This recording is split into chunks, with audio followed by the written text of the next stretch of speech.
वाराणसीतील ज्ञानवापीचा वाद गेल्या अनेक दशकांपासून चालत आलेला आहे।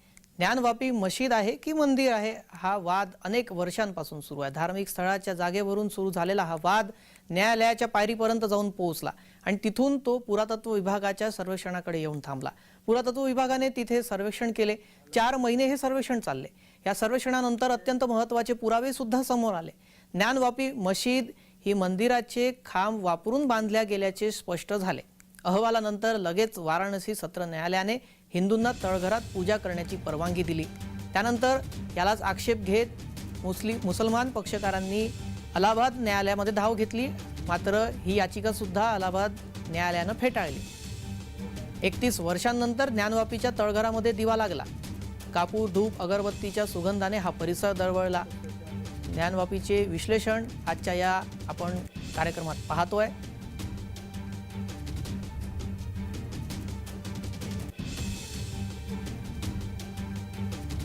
न्यायालयाच्या आदेशानुसार आता ज्ञानवापीच्या तळघरामध्ये पूजा करण्याची परवानगी देण्यात आलेली आहे आणि आता नियमित इथे पूजा सुद्धा केली जाते।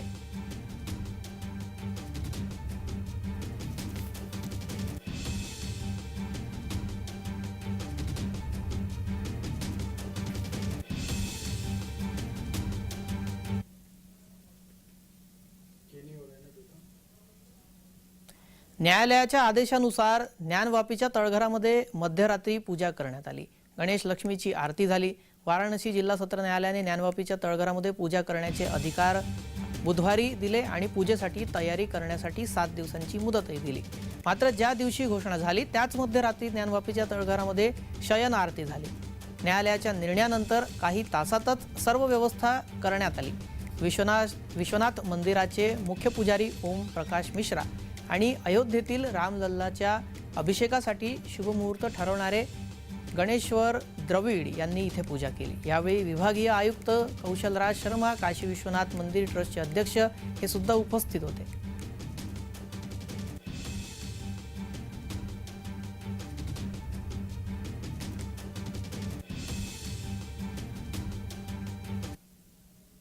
ज्ञानवापीच्या तळघरामध्ये झालेल्या पूजेचा तपशील आपण अधिक पाहूयात ग्राफिक्सच्या माध्यमातून।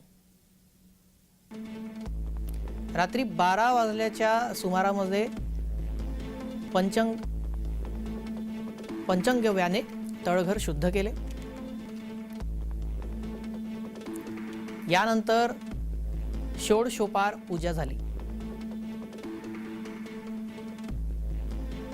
मूर्तींना गंगाजल आणि पंचगव्याने स्नान घालण्यात आले। त्यानंतर महागणपतीचे आवाहन करण्यात आले। सर्व मूर्तींना चंदन, फुले, धूप, दीप अर्पण करण्यात आले।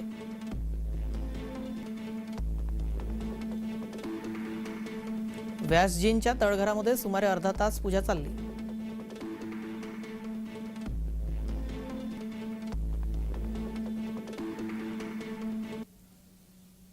दरम्यान आता ही पूजा इथे रोजच होणार आहे। कशी असेल दैनंदिन पूजा पाहूयात ग्राफिक्सच्या माध्यमातून। गुरुवारपासून पंचोपचार पूजा सुरू झाली आहे। मूर्तीला स्नान घालणे, चंदन लावणे आणि फुले अर्पण करणे अशा प्रकारे पूजेचं स्वरूप असेल। नैवेद्य दाखवणे, धूप दीप लावून पूजा करणे। ही पूजा सकाळी आणि संध्याकाळी केली जाईल।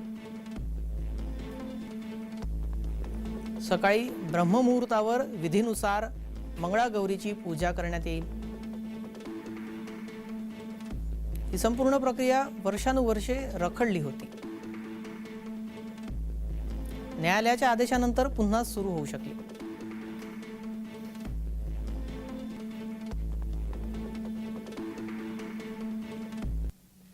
उल्लेखनीय बाब म्हणजे वाराणसी जिल्हा न्यायालयाने ज्ञानवापी परिसरातील तळघरामध्ये नियमित पूजेला परवानगी दिल्यानंतर रात्री उशिरा तळघर बॅरिगेट्स मधून उघडण्यात आले।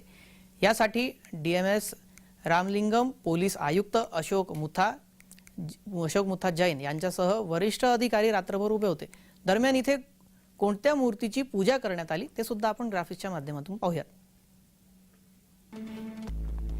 1993 नंतर प्रथमच तळघरामध्ये पूजा करण्यात आली। शिवलिंग, हनुमान आणि गणेश यांच्या मूर्तीचे पूजन झाले। तसेच देवीच्या मूर्तीची पूजा करण्यात आली। एकूण 5 ते 6 मूर्तींचे पूजन करण्यात आले। हा पूजा विधी काशी विश्वनाथच्या पुजाऱ्यांनी पार पाडला। यावेळी परिसराच्या आत आणि बाहेर मोठा पोलीस बंदोबस्त होता।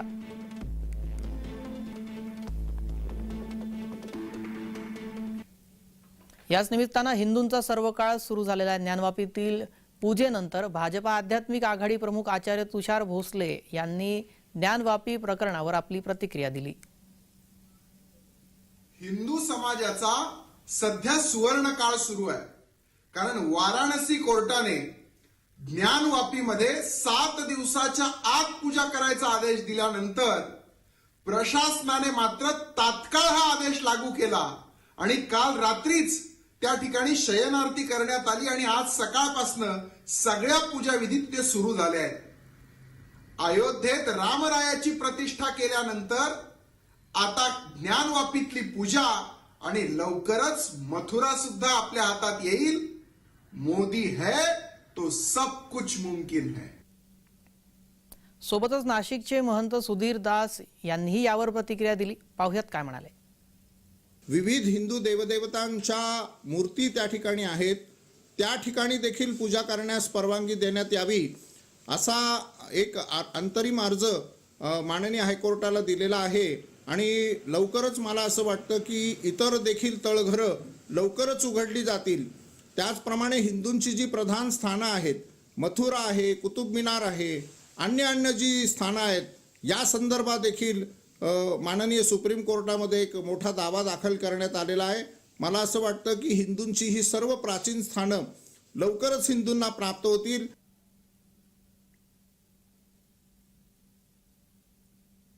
आजच्या ग्राउंड झिरोमध्ये इतकंच। सर्व प्रेक्षकांना जय महाराष्ट्र।